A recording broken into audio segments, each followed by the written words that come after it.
It is time now for Morning Rounds with CBS News Chief Medical Correspondent Dr. Jon LaPook and CBS News contributor Dr. Holly Phillips. First up, growing fears over Zika in the U.S. This after the birth of a baby with Zika-related birth defects in New Jersey. So this mother contracted Zika, it sounds like, in Honduras. She did, and it's a very heartbreaking situation. You know, there can be a broad range of abnormalities with Zika. Right now, it seems that between 1 and 13% of babies who are born to mothers who contract Zika during their first trimester of pregnancy will be born with microcephaly. That is a small head and an underdeveloped brain. There can be other complications, problems with vision, problems with hearing. But one of the issues is that the complications have a broad range of severity.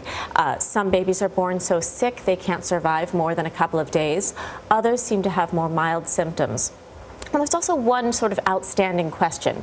For the children who are born to mothers who were infected with Zika that seem normal at birth, might they develop complications or issues later? That's something we really don't have a definitive over answer weeks, to. Months or years. Yeah. The CDC director said this week, John, the bottom line with this is to do everything possible to protect pregnant women.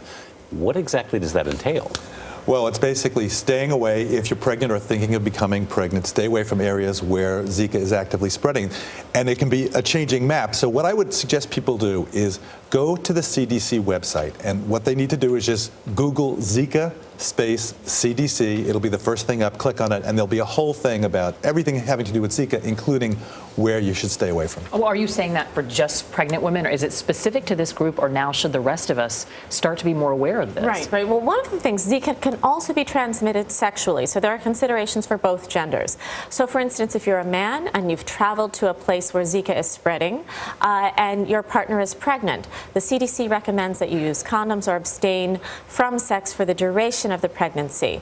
If you've traveled to a place where Zika is spreading and you think you have been sick, you should wait 6 months before trying to become pregnant, or 8 weeks if you have traveled to a place with Zika and you haven't become sick. So men have considerations as well. But ultimately, this all comes down to protecting pregnant women, and that's something we also need funding to do. Yeah, well, I mean, I think the bigger picture here is everybody expects Zika to eventually show up in a mosquito in the United States. Right now, all the people infected with Zika brought it in by travel, right. Some sexually transmitted. So the question is, what are we going to do about that?